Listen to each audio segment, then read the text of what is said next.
Hello मेरे प्यारे बच्चों, कैसे हैं आप लोग। उम्मीद करते हैं कि आप लोग अच्छे होंगे और अपने पठन पाठन में लगे होंगे। बच्चों आज जो है महान टॉपिक लेकर आए हैं जिसको बोलते हैं बच्चों जीवों में जनन। मतलब बहुत इंपॉर्टेंट टॉपिक है बच्चों।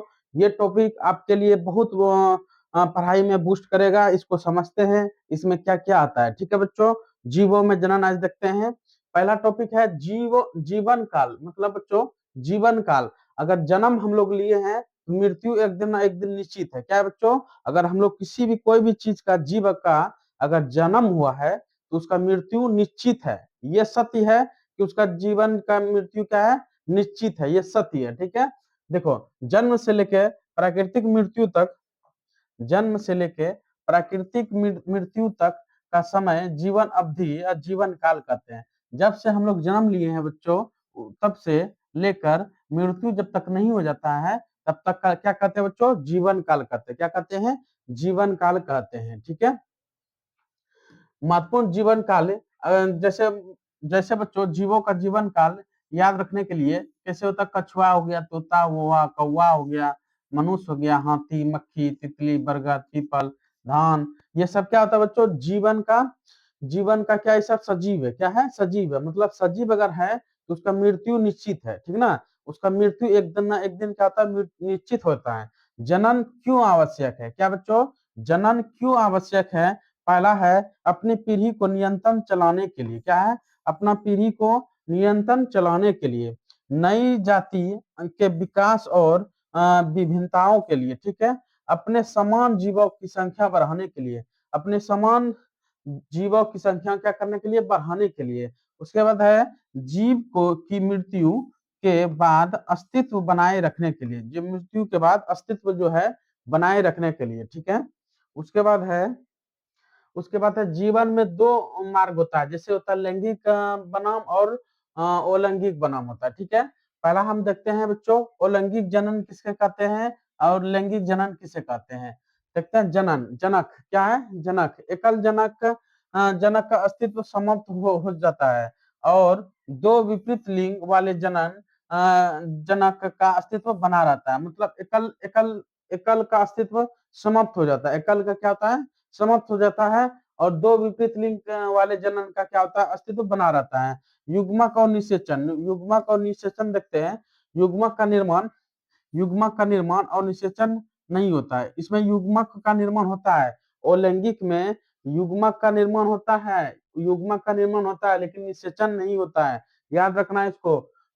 युग्मक और निषेचन में इन दोनों में क्या अंतर होता है, युग्मक का निर्माण होता है, ठीक है, लेकिन निषेचन नहीं होता है। युग्मक का निर्माण होता है, निषेचन नहीं होता। किसमें, अलैंगिक में युग्मक का निर्माण होता है, निषेचन नहीं होता है। किसमें, अलैंगिक में। इसमें क्या होता है, युग्मक बनाते हैं जैसे शुक्राणु हो गया, अंडाणु हो गया, और निषेचन होता है, दोनों होता है। मतलब युग्मक भी होता है और निषेचन भी होता है। क्या होता है, युग्मक भी होता है, निषेचन भी होता है। जब हम पौधे के बारे में, पौधे के जनन अंग के बारे में पढ़ेंगे, इसके बाद क्लास जो है बच्चों पौधे के जनन अंग के बारे में पढ़ेंगे, वो सब कैसे जनन करते हैं वो चीज हम बताएंगे अगले वीडियो में।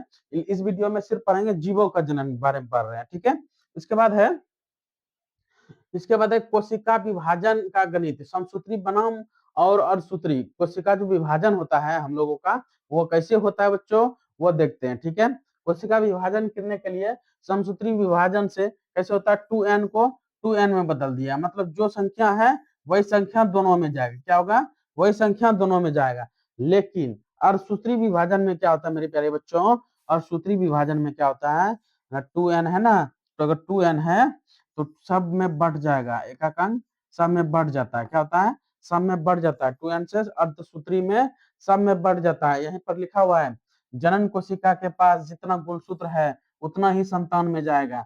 मतलब बच्चों अगर 2n संतान में, अगर 2n है तो संतान में भी 2n जाएगा। समझ में आया, अगर संतान में माता पिता में 2n है तो बेटा में क्या जाएगा, 2n जाएगा। ठीक है, इसको समसूत्री विभाजन कहते हैं। किसको कहते हैं, समसूत्री विभाजन कहते हैं। और अर्धसूत्री विभाजन उसको कहते हैं, अर्धसूत्री विभाजन जो जनक कोशिका से आधा गुणसूत्र संतान युग्मक में जाएगा। जैसे माँ के पास अगर 2 रुपया है तो दोनों बच्चों के पास 1 रुपया जाता है। मतलब अगर माँ के पास 2 रुपया है तो बच्चों में 1 रुपया जाता है। ये किसमें जाता है, ये अर्धसूत्री विभाजन में जाता है। ये किस में जाता है मेरे प्यारे बच्चों? अर्धसूत्री विभाजन में। अगर अर्धसूत्री विभाजन उसको कहते हैं कि मान लो कि मेरे पास 2 रुपया है, तो हम अपने बच्चों को 1 रुपया ही बांटेंगे, ठीक है। तो ये है अर्धसूत्री विभाजन। और समसूत्री विभाजन में क्या होता है, जैसे माँ के पास अगर 2 रुपया है, तो दोनों बच्चों को 2-2 रुपया देना पड़ता है, ठीक है। अलैंगिक जनन हो गया। क्या हो गया? अलैंगिक जनन यही होता है, ठीक है। अलैंगिक जनन क्या होता है? अगर 2 रुपया है तो 2-2 ही देना पड़ेगा बच्चे को, ठीक है ना। माता पिता को क्या करना पड़ेगा? माता पिता को अगर 2-2 ही देना पड़ता है। अभी हम समझा देते हैं कैसे कैसे होगा। देखो,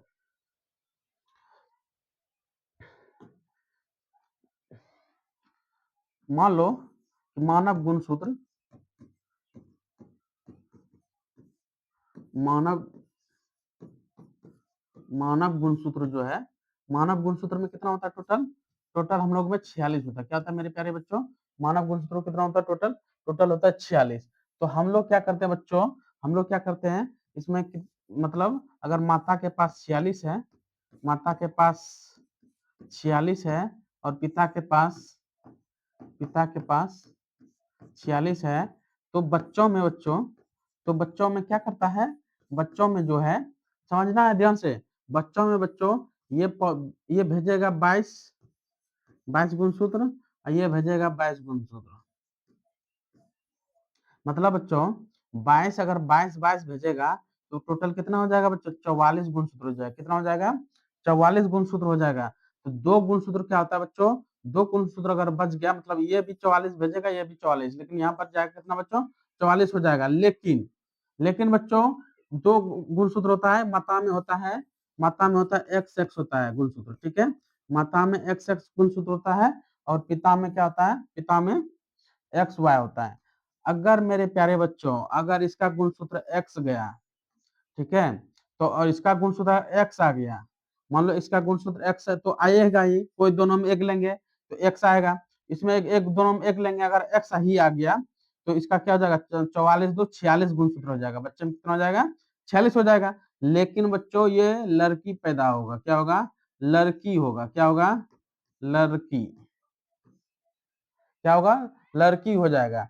अगर बच्चों इधर से फिर भी एक्स ही, तो इधर से तो आएगा ही आएगा, तो इधर से एक्स तो आएगा ही, दोनों में तो एक्स है, इधर कुछ नहीं आया तो एक्स आएगा।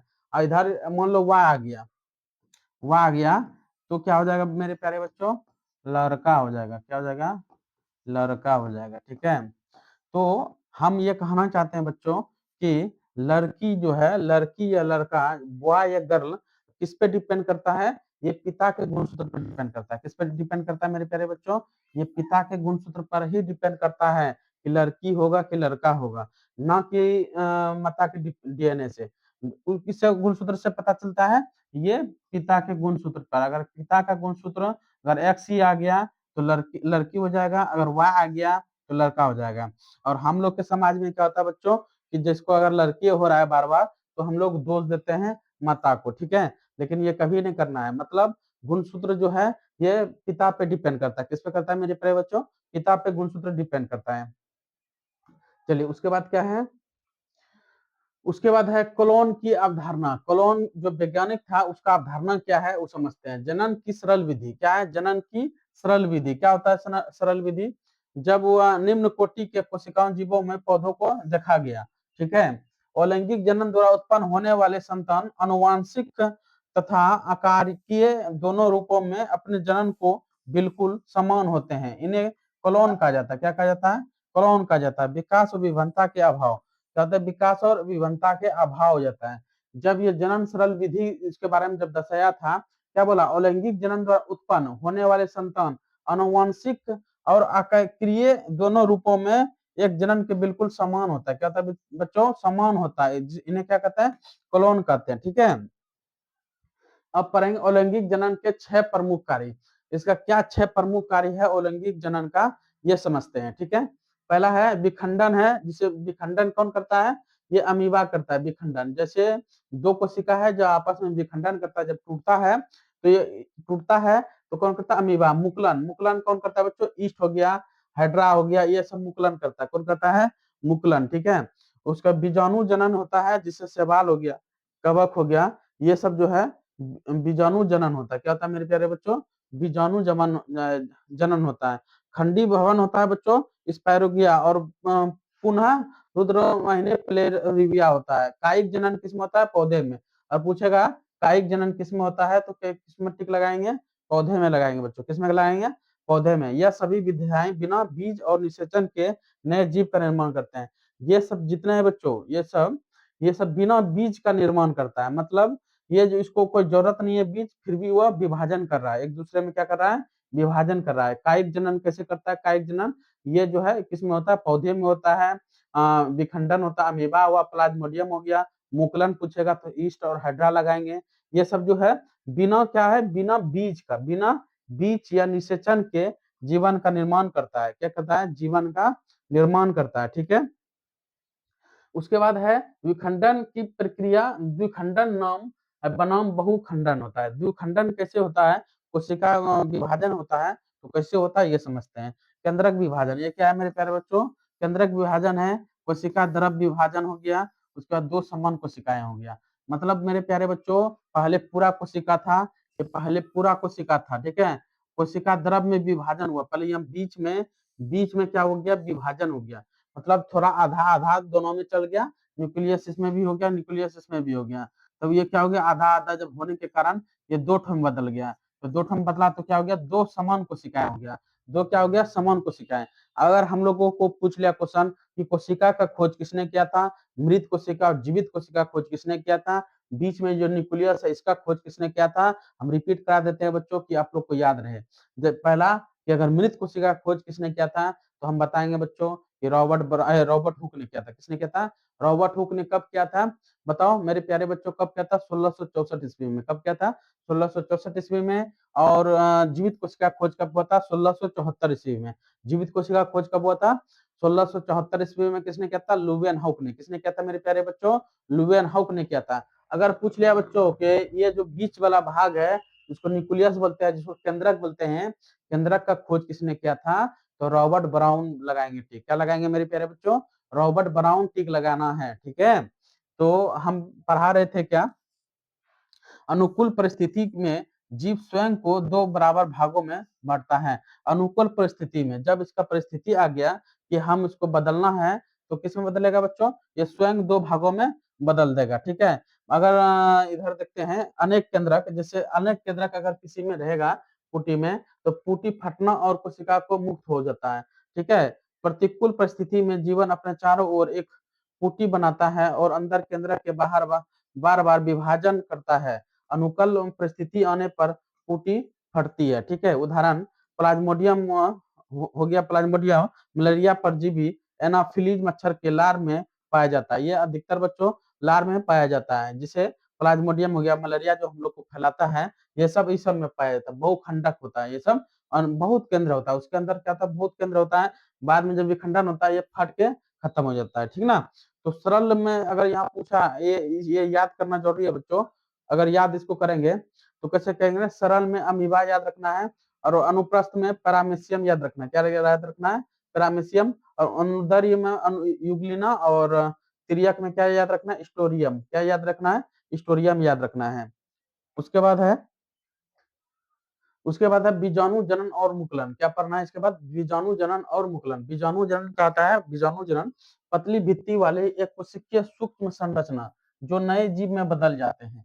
मतलब पतली भित्ति वाले एक कोशिका जो सूक्ष्म संरचना जो नए जीव में बदल जाते हैं, जैसे चल बीजाणु हो गया। जिस चल बीजाणु में क्या होता है? कोशिकाएं होती है, गति कर सकती है। उदाहरण केलोमाकाइनोमोनास होता है। और अचल बीजाणु में कसाएं नहीं होती। क्या होता है?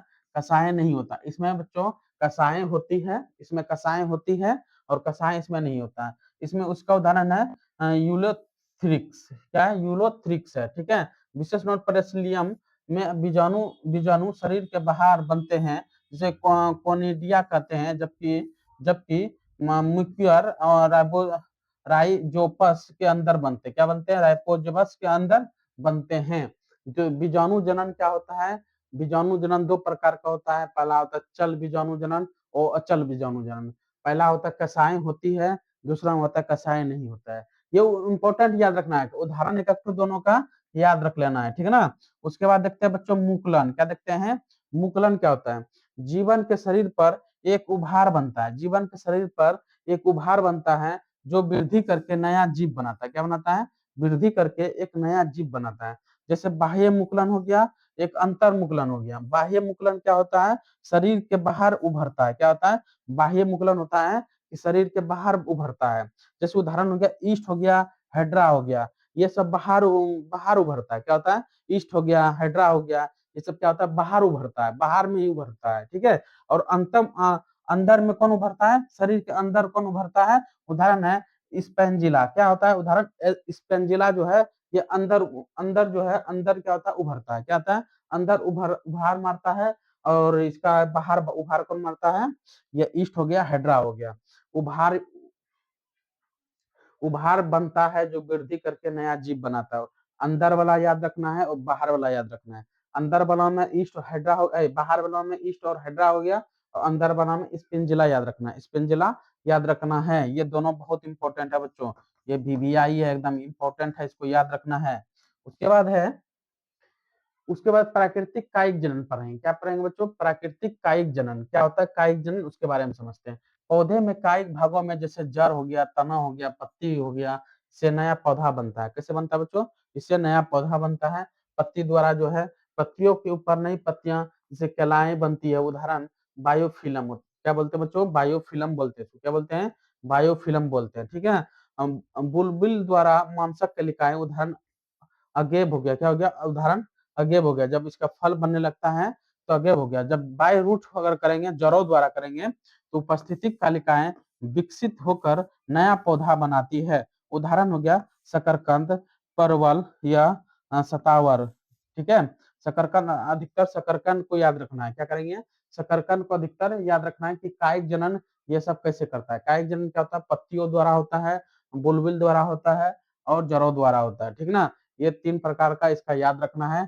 क्या होता है, ये शकरकंद में अधिकतर एग्जाम्पल में याद रखना है। ये सब बच्चों, ये सब क्या करता है, ये सब सपोषण है, क्या है, सपोषण है, स्वयं सपोषण, ये सब दूसरे पर आश्रित नहीं होता, ये सब क्या है, सपोषण है, ये सब दूसरे पे आश्रित नहीं होता है। इसके पास खुद क्लोरोफिल होता है, ये सब खुद क्या करते हैं, अपना भोजन खुद बनाते हैं, अपना भोजन क्या करते हैं, खुद बनाते हैं। पहला क्या लेता है, सूर्य का प्रकाश लेता है, क्या लेता है मेरे प्यारे बच्चों, भोजन बनाने के लिए पहला लेता है सूर्य का प्रकाश, पहला लेता है सूर्य का प्रकाश, उसके बाद कार्बन डाइऑक्साइड लेता है, और प्यारे बच्चों ये नीचे से क्या लेता है, जल लेता है, क्या लेता है, जल लेता है। जल अगर पूछेगा क्वेश्चन कि जल जो है कौन पहुंचाता है भोजन, तो यहाँ पत्तियों तक कौन पहुंचाता है, जल नीचे से ऊपर कौन पहुंचाता है जल को, तो याद रखना है बच्चों, जाइलम पहुंचाता है, कौन पहुंचाता है, जाइलम पहुंचाता है। अगर याद रखना है बच्चों कि भोजन जब बन जाता है, भोजन बनने के बाद कौन वितरण करता है, तो फ्लोएम करता है, कौन करता है प्यारे बच्चों, फ्लोएम करता है, ठीक है। इसको तो याद रखना ही रखना है, ठीक ना। उसके बाद है, उसके बाद तनों का रूपांतरण, तनों का रूपांतरण क्या होता है समझते हैं। पहला होता है भूमिगत तना, उसके बाद अर्धवायवीय तना, ठीक है, दो प्रकार का होता है, एक होता है भूमिगत तना, क्या होता है, भूमिगत तना, एक होता है अर्धवायवीय तना, अर्धवायवीय तना, ठीक है। भूमिगत जैसे कंद हो गया, जैसे आलू हो गया, ये सब भूमि के अंदर तना रहता है, मतलब भूमि के जैसे हमारे जो पृथ्वी है, जो हमारा मिट्टी है, मिट्टी के जो अंदर रहता है, अंदर जो रहता है उसको बोलते हैं भूमिगत तना। और जो बाहर तना रहता है, जो पृथ्वी पर रहता है, मिट्टी में नहीं रहता है, जो बाहर रहता है, उसको बोलते हैं अर्धवायवीय तना। क्या बोलते हैं मेरे प्यारे बच्चों, अर्धवायवीय तना। पहला समझते हैं कंद जो है, जैसे आलू हो गया, कलिकाएं द्वारा होता है। प्रकंद, अगर प्रकंद कंद में आलू याद रखना है, क्या याद रखना है, कंद में, ये बहुत इंपॉर्टेंट है बच्चों, क्या है, ये बहुत इंपॉर्टेंट है, इसको समझना है ध्यान से, ठीक है। कंद में क्या याद रखेंगे, कंद में याद रखना है, आलू याद रखना है, कलिकाएं द्वारा होता है, कंद जो है आलू में कलिकाएं द्वारा होता है, ये याद रखना है। परकंद में होता है अदरक होता है, हल्दी होता है, केला होता है, ठीक है। सलकंद में होता है प्याज हो गया, लहसुन हो गया, ठीक है। धनकंद में हो गया अरबी, क्या, धनकंद में क्या हो जाएगा, अरबी हो जाएगा, इसको भी याद रखना है। उसके बाद है ऊपरी भू स्तरीय, जैसे हो गया दूब घास, ठीक है। अंत भूस्तरीय या पुदीना जैसे हो गया। भूस्तारी होता है स्ट्रॉबेरी, क्या होता है भूस्तारी, भूस्तारी क्या याद रखना, स्ट्रॉबेरी, ठीक है। और भूस्तारिका क्या याद रखना है, जलकुंभी, क्या होता है, जलकुंभी क्या होता है, भूस्तारिका, भूस्तरिका क्या रखते हैं, जलकुंभी, भूस्तरिका जलकुंभी, इसको याद रखना मेरे प्यारे बच्चों।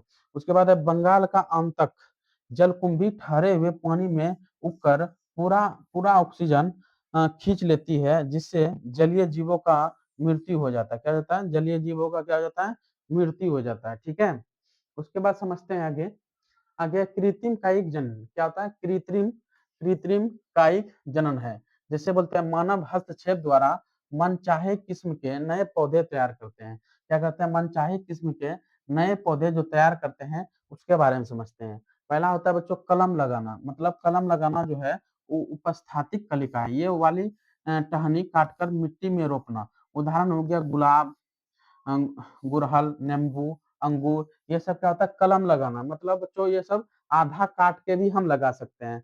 मतलब बच्चों यहाँ पर लिखा हुआ है उपास्थनिक कलिकाएं वाली टहनी काट कर मिट्टी में रोपना। मतलब हम लोग टहनी भी अगर काट के रोप देंगे तो क्या हो जाएगा वो कि जब पौधे को रोप देंगे तो क्या हो जाएगा, धीरे धीरे ग्रोथ हो जाएगा।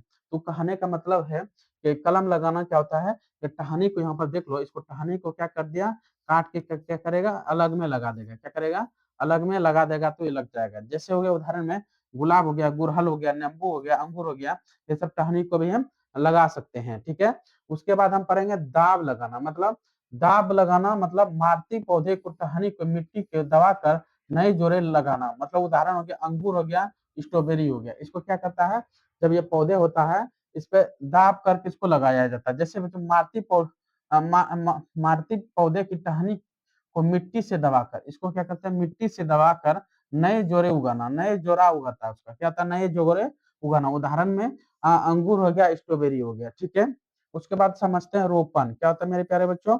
रोपण दो अलग पौधे को जोड़ना।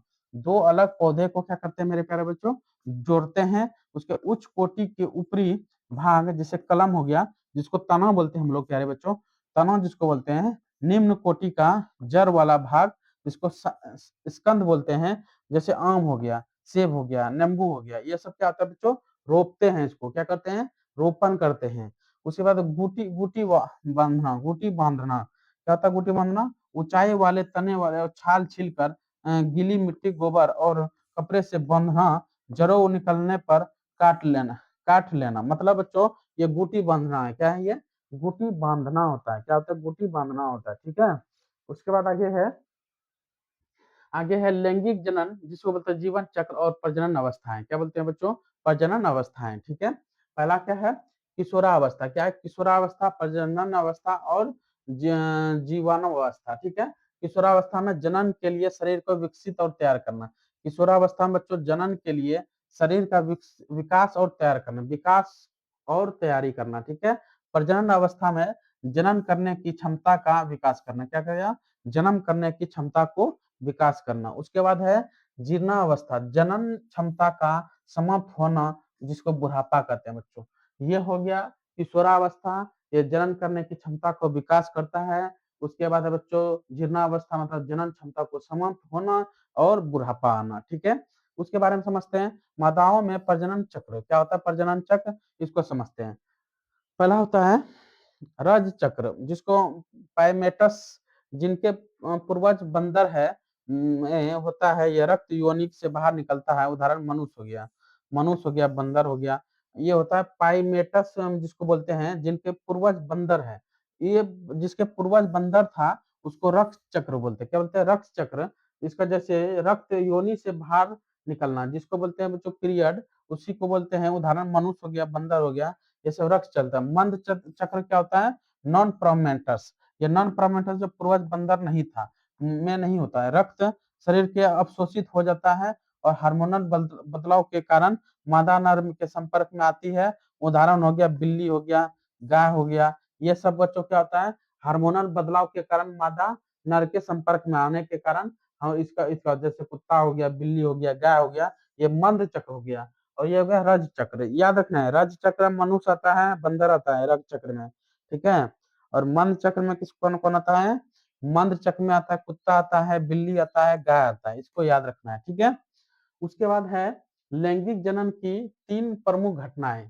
तीन प्रमुख घटनाएं क्या है ये समझते हैं। पहला है निषेचन पूर्व घटना। क्या होता है, निषेचन पूर्व घटना होता है। युग्मक जनन जिसको बोलते हैं, क्या बोलते हैं, युग्मक जनन। नर में शुक्राणु और मादा में अंडाणु का निर्माण, दोनों वो गुणित होते हैं। अगर पूछेगा बच्चों कि मानव शरीर में सबसे छोटा, मतलब अगर पूछेगा मानव शरीर में सबसे छोटा, अगर सबसे छोटा पूछ लिया किस कोशिका, सबसे छोटा कोशिका अगर पूछ लिया, मानव शरीर में सबसे छोटा कोशिका अगर पूछ लिया, तो हम लोग क्या टिक लगाएंगे, शुक्राणु लगाएंगे। अगर मानव शरीर में सबसे बड़ा कोशिका पूछ लिया, तो हम लोग लगाएंगे अंडाणु। अगर मानव लगा रहे और कोशिका पूछा, तब ये दोनों लगाना है, शुक्राणु अंडाणु। अगर नहीं पूछा, जैसे पूछा कि कोशिका का कोशिका सबसे बड़ा कोशिका का नाम बताओ, तो क्या बताना है, शुतुरमुर्कंडा बताना है। ठीक है ना, शुतुरमुर्कंडा। अगर सबसे छोटा कोशिका पूछेगा, तो माइकोप्लाज्म लगाना है। क्या बना लगाना, माइकोप्लाज्म। ये चीज याद रखना है। उसके बाद है युग्मक स्थानांतरण। क्या होता है युग्मक स्थानांतरण? यह गतिशील नर युग्मक का अंचल मादा युग्मक का तक पहुंचाता है। ये युग्मक स्थानांतरण क्या करता है, गतिशील होता है। ये क्या होता है, पहला गतिशील होता है और नर युग्मक के अंचल से मादा युग्मक तक पहुंचाता है। कौन? युग्मक स्थानांतरण। ठीक है। उसके बाद निषेचन होता है। क्या होता है मेरे प्यारे बच्चों? उसके बाद निषेचन होने के बाद नर मादा युग्मक का संलयन होता है। इस प्रकार आंतरिक निषेचन होता है एक शरीर के अंदर, जैसे मनुष्य हो गया, स्तनधारी हो गया। और फ्लोपियन नलिका में क्या होता है, फ्लोपियन नलिका हम लोग को बाह्य निषेचन होता है। फ्लोपियन नलिका में क्या होता है, बाह्य निषेचन होता है। बाह्य निषेचन होता है और आंतरिक निषेचन शरीर के अंदर होता है, जैसे मनुष्य हो गया, स्तनधारी होगा। स्तनधारी जितने भी आते हैं, वह सब क्या होता है, अंदर में निषेचन होता है। ठीक है ना। और बाह्य निषेचन किसका होता है, जैसे हो गया मेढक हो गया, मछली हो गया, ये शरीर के बाहर होता है निषेचन। क्या होता है, शरीर के बाहर होता है, जिसको फ्लोपियन नलिका बोलते हैं। क्या बोलते हैं, फ्लोपियन नलिका में होता है। ठीक है ना। आंतरिक संरेचन फ्लोपियन नलिका में होता है, आंतरिक संरेचन। और बाह्य संरेचन में क्या होता है, शरीर के अंदर होता है। याद रखना, यहाँ पर फिर से इसको समझ लेते हैं। ये आंतरिक निषेचन जो है शरीर के अंदर होता है, जैसे हो गया मनुष्य हो गया, स्तनधारी हो गया। स्तनधारी में बहुत ऐसा चीज आता है। ठीक है। स्तनधारी में जैसे फ्लोपियन स्तनधारी में जैसे हो गया डॉल्फिन हो गया, ये सब चीज जो है स्तनधारी है। फ्लोपियन नलिका में क्या होता है, ये बाह्य निषेचन होता है। फ्लोपियन नलिका होता है आंतरिक निषेचन। फिर से रिपीट करते हैं, यहाँ पर थोड़ा सा मिस्टेक हो रहा है। फ्लोपियन नलिका में होता है हम लोग का निषेचन, आंतरिक निषेचन। ठीक है। और बाह्य निषेचन किस में होता है, मेढक में होता है और मछली में होता है। ये याद रखना। ठीक है। निषेचन पश्चात घटना, निषेचन होने के बाद क्या घटना होता है, उसके बारे में समझते हैं। युग्मनज का निर्माण होता है निषेचन के बाद होता है। द्विगुणित होता है, जिसे कोशिका बनाती है। अब भ्रूणोदय होता है, क्या होता है, युग्मक के कोशिका विभाजन, जिसको बोलते हैं समसूत्री होकर भ्रूण जो है फिर अपना संतान का निर्माण करता है। क्या करता है, संतान का निर्माण करता है। उसके बाद समझते हैं युग्मक, युग्मनज और जीवों का लैंगिकता। ठीक है। पहला युग्मक समीकरण। क्या होता है युग्मक समीकरण? पहला होता है नर युग्मक, मादा युग्मक और युग्मनज और भ्रूण। ठीक है। पहला होता है नर युग्मक, होने के बाद मादा युग्मक, उसके बाद युग्मनज होता है, उसके बाद क्या होता है, भ्रूण होता है। ठीक है। उसके बाद समझते हैं जीवों में लिंग। ठीक है। एक लिंगीय होता है, जो नर या मादा में से केवल एक लिंग उपस्थित होता है। उदाहरण जैसे घरेलू मक्खी हो गया, पपीता हो गया, खजूर हो गया, ये सब में एक एक लिंगी होता है। ठीक ना। और द्विलिंगी जिसे उभयलिंगी कहते हैं। द्विलिंगी किसको कहते हैं और उभयलिंगी किसको कहते हैं, ये समझते हैं। नर और मादा दोनों के लिंग एक ही जीव, जैसे पेड़ पौधे हो गया, उदाहरण में केचुआ हो गया, जोक हो गया, फीता कृमि हो गया, सरसों हो गया, मक्का हो गया, गुड़हल हो गया, ये सब होता है द्विलिंगी होता है। क्या होता है, ये सब में द्विलिंगी होता है। और एक लिंगी में पपीता, खजूर हो गया, घरेलू मक्खी हो गया, ये सब एक लिंगी में आता है। अब विशेष तथ्य क्या दिया हुआ है, ये समझते हैं। पहला बच्चों इसको समझना, पहला होता है नर युग्मक, मादा युग्मक, उसके बाद युग्नज होता है। युग्नज होता है जायगोट जिसको बोलते हैं बच्चों, जायगोट। उसके बाद भ्रूण होता है। ठीक है। भ्रूण मतलब बच्चा होता है। क्या होता है, बच्चा होता है। समझना बात को। और जीवों में लिंग कैसा होता है, जीवों में लिंग इसको समझो फिर से। जीवों में लिंग क्या होता है, एक लिंगीय होता है और द्विलिंगीय होता है। द्विलिंगी जिसको उभयलिंगी भी कहते हैं। क्या बोलते हैं, उभयलिंगी। इसका सिर्फ उदाहरण याद रखना बच्चों। उदाहरण में क्या रखेंगे, एक लिंगी में घरेलू मक्खी याद रखेंगे। क्या रखेंगे, एक लिंगी में घरेलू मक्खी, पपीता हो गया, खजूर हो गया। क्या हो गया, खजूर हो गया। और द्विलिंगी में क्या उदाहरण रखेंगे, केचुआ हो गया, केचुआ हो गया, जोक हो गया, फीता कृमि हो गया, सरसों हो गया, मक्का हो गया, गुड़हल हो गया। ये सब द्विलिंगी में आता है। ठीक है।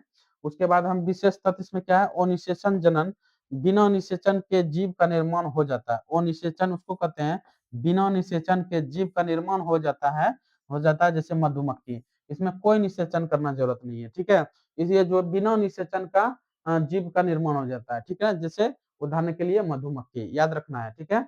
उसके बाद अगुणित पादप, जैसे शैवाल हो गया, कवक हो गया, बायोफाइट हो गया, जो शरीर के मुख्य रूप से अगुणित होता है, ठीक ना। उसके बाद समझते हैं संपूर्ण माइंड मैप, जीवन के जनन, पूरा इसका माइंड मैप दिया हुआ है कि कैसे जनन होता है, इसको समझना है ध्यान से, ठीक है। पहला विखंडन, विखंडन में कौन आता है, अमीबा हो गया, प्लाज्मोडियम हो गया, फिर से रिपीट करवा रहे हैं, ये सब पूरा दिया हुआ है, पूरा माइंड मैप दिया हुआ है, इसको सिर्फ समझना है, ठीक है। हम एक बार समझा देते हैं, आप लोग बार बार इसको वीडियो देख के समझ लीजिएगा, ठीक है। ये चीज, ये टॉपिक आपको हर एग्जाम में महत्वपूर्ण आएगा, ठीक है। उसके बाद क्या है, विखंडन में दो चीज याद रखना, अमीबा हो गया और प्लाज्मोडियम हो गया। दूसरा मुकुलन में ईस्ट हो गया और हेड्रा हो गया। बीजाणु जनन में क्लोरोमाइकस होता है, अचल या थिलोत्रिकस होता है। खंडी भवन में स्पाइरोगायरा होता है, ठीक है। पुनरुद्र में प्लोरिपा होता है, ठीक है। प्राकृतिक में होता है रूट स्टीम लीफ। प्राकृतिक में क्या होता है, जड़ होता है, तना होता है, कायिक जनन होता है, कृत्रिम होता है, ठीक है। अलैंगिक जनन से ही ये सब होता है, ये सब क्या है, अलैंगिक जनन से ही होता है। उसके बाद जीवों में जनन होता है, क्या होता है, जीवों में जनन होता है। उसके बाद लैंगिक जनन क्या होता है, इसको समझो।